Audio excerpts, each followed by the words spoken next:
My partner and I have been in a relationship for 5 years, living together for 4. Recently my partner came home having had a short meeting with a financial advisor and was really eager to talk about our financial future WRT savings goals, life plans, timelines for saving up a deposit for a house, etc. This is a conversation I've been trying to have for years with him, so you'd think great, right? I should be really happy we're finally there. But I'm not. Talking about us going for a meeting with a financial advisor and starting to build towards our future together has given me really cold feet about the relationship.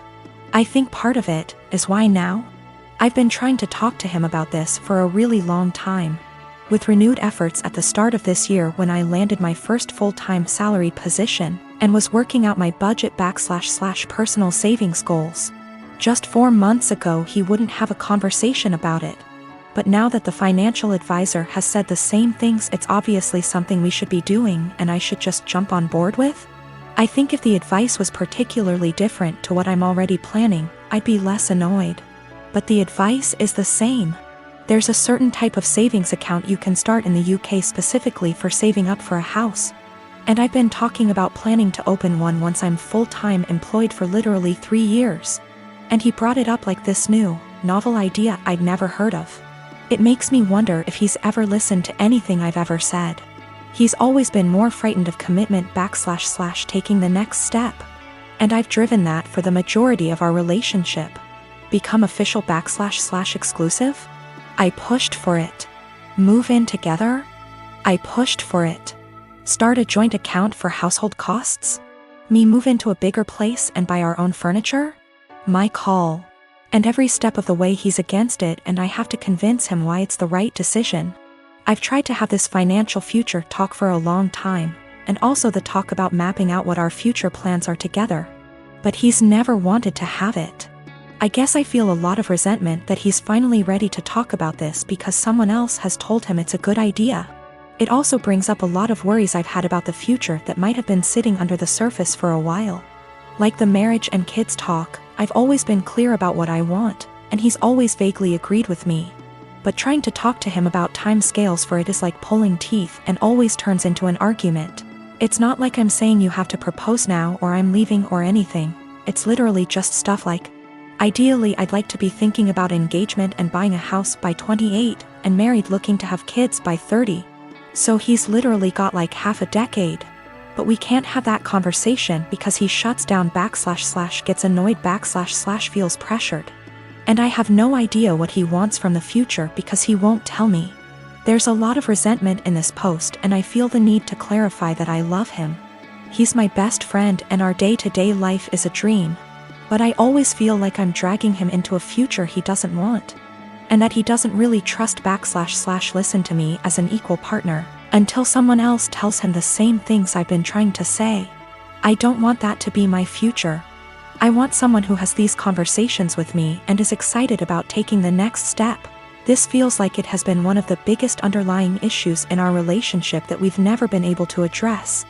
He doesn't ever really seem to listen to / consider me and often prioritizes his relationships with others. It's like he's expecting that I'll always just be there until he's ready, and that's not a very nice feeling to have. I'm not really sure where to go from here. I guess my big question is how do I move past this resentment into a productive conversation about goals / expectations. I would like to be excited that he's finally ready to take this step together, but I just feel annoyed and uncertain. I would also like to address the issues of not feeling like a priority once and for all, since previous attempts haven't been successful. So I suppose my other question is how do I make our communication better so that we can actually talk about these things and come up with a plan to fix them? So I live in a flat with 3 other people, childhood best friend, a guy from my uni course and his cousin. For the most part we get along really well and rarely have disagreements. However, this has been a real point of contention lately. About 6 months ago I began a relationship with a guy I've known for a couple of years. I know it's still a fairly new relationship but I really like him, he makes me really happy and we're pretty serious about each other. Up until recently, he would come visit me at my flat 3 to 4 times a week. This was mostly due to the fact that I have chronic fatigue and going on proper dates can be really challenging for me. Instead of going out to dinner or a film or whatever, we'd just chill in my room or the living room, watch TV and get takeout or cook together. I didn't really consult anyone about this, Bex to say. All the other flatmates have their partners over as often if not more so, and B, he rarely spends the night and usually leaves before 10 p.m. because of his work schedule. So the issue, 2 weeks ago, comes to me and tells me that I need to stop having my boyfriend over because it's starting to get annoying. I asked her why, and she said it's irritating to have someone who doesn't live there skulking around all the time. I pointed out that her boyfriend sleeps over 3 nights a week and thus is here more often than mine, and she claimed that was different because they've been together for 11 years and are moving in together once her lease is up. She said she's discussed it with the other flatmates and they've all agreed he needs to stop coming over or he has to chip into the rent, because it's getting ridiculous. Note, nobody else's partner chips in on the rent. I confirmed with the other two that yes, this is an agreement they've made. Though my best friend said basically made her agree by threatening to cut off the Wi-Fi and utilities, which are in her name, if she didn't. I asked if this rule applies to everyone, but apparently it's just me. I pointed out that it's unfair and was basically told to deal with it. My potential assholery, I've begun loudly insisting that if my partner isn't allowed to come over, neither is anybody else's. If I answer the door to anyone's partner, I'll send them away. If I come home and someone's partner is there, I'll make a point to mention that I thought we weren't having partners who don't pay rent over anymore. I've asked boyfriend over and over how much rent he's paying and pretend to be affronted and make a fuss when he says he doesn't. Everyone's pretty pissed at me and is telling me I'm being unreasonable. I know I'm being petty, but I think it's unreasonable that there's one rule for me and another for everyone else, and I'm trying to make that point. Am I really the asshole here? Some questions people keep asking. If I knew of something my boyfriend was doing to be annoying / if anyone had told me that he was doing something, I'd have included it. I'm not aware of anything he does, and when I ask why I doesn't like him, I just get a shrug and just do. I will also state I'm bi, and she's never had an issue with any female partners I've had. We don't hang out in the living room much. We literally only use it if there's something we want to watch that I can't get on my bedroom TV and there's nobody else in there. We use the kitchen more often than the living room, but honestly even that isn't that often. We eat far too much takeout pizza rip. A lot of people seem confused, so just clearing up who's who in the situation. The one who brought all this up is not my best friend. Not to get too much into a tangent, but basically just over a year ago I was moving out of halls at university and was looking for a new place, so we decided to move in together.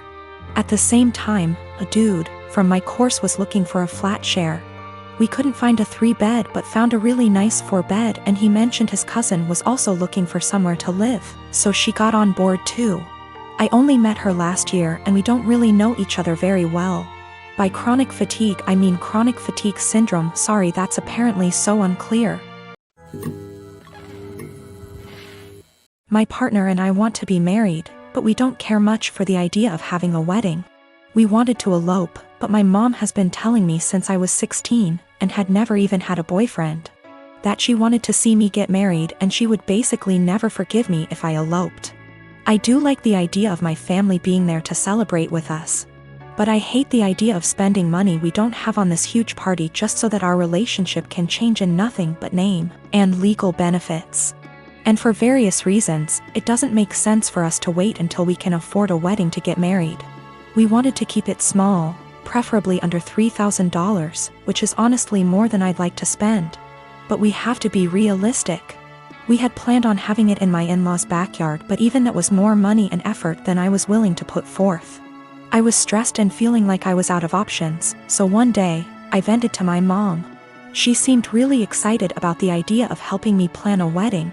It was kind of a red flag when she said, "My mom didn't help me plan my wedding. Let me live vicariously through you." But still, I agreed. She seemed really excited to help me find a venue.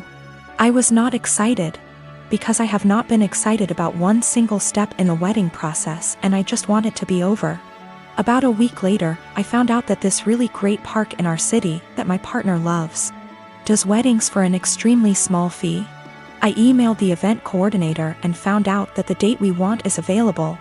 I told my mom, and her reaction was, "So I guess you don't need my help finding a place, then?" And every time I talk about it, she says the same thing. She has always talked about how shitty it is to guilt trip someone, but I feel like that's exactly what she's trying to do. I honestly can't tell whether or not I've done something wrong.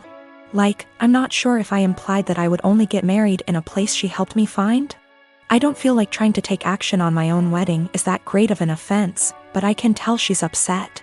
I want to make her feel better, but at the same time, I don't want to change our plans again just so that she can feel involved.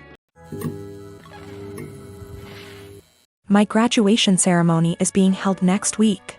My dad had given me some money in advance to pay for the party. I live mostly with my mom, but they were supposed to be hosting the event together. Dad and I have a rocky relationship. After my parents divorced when I was 4, they split custody of me and he was able to stay a good dad. When I was 10, he met Jane. Jane had 3 kids, twins, and a single kid. They got married when I was 12, but I would say even before that I felt like he prioritized her kids over me a lot. He would cancel plans with me if they wanted to do something and would either do the thing with them or force me to go and say it was even better than our plans, when for me it wasn't. Think going for a hike with me versus taking them to an indoor play area. Or seeing a movie with me versus the kiddie park. One more example is when I was given a ticket for a concert my dad and I both love. He was supposed to buy a ticket to come with me for some father/son time, but actually spent it on his youngest stepkid who wanted their room painted. He told me at the last minute and it hurt. There are other times stuff like this happened. He didn't show up at the hospital when I broke my arm because one stepkid was getting their tonsils out and wanted both him and his wife there. He told my mom over the phone to tell me he was proud of me for being brave and understanding. When I would bring this stuff up to him, he'd tell me it was natural to feel jealous of sharing his attention. That was all he would say. In 2019, he told my mom he would split the cost of a trip I wanted to go on with one of my clubs, because she didn't have the money all by herself. Mom had her half saved. We told my dad he needed to pay. He said bills were tight and it was the twins' birthdays and the money needed to go on something for them. He told me we could do something as a family when the trip happened instead. I told him to forget it. That he was making it clear who was more important and I was going to stay with my mom where I actually mattered. Mom borrowed money to cover the other half of the trip. Dad told me he regretted making me feel less important and we were working on things, and then the graduation money was given about a month ago. Then a week ago he called and told me how one of the stepkids was being bullied, how bad of a time they're having it. And with that money they could help cheer them up for their birthday. I was pissed. I hung up. Then 2 days later I showed up at his doorstep, gave him the money and told him I didn't want to see him or his new family at my graduation, and that he had chosen who was more important so he better stay out of my life. His stepkids and 2 younger bio kids were there. I didn't stick around. He called and told me we needed to talk it out like adults, and that I had hurt the kids' feelings. His wife freaked out on me so I blocked her,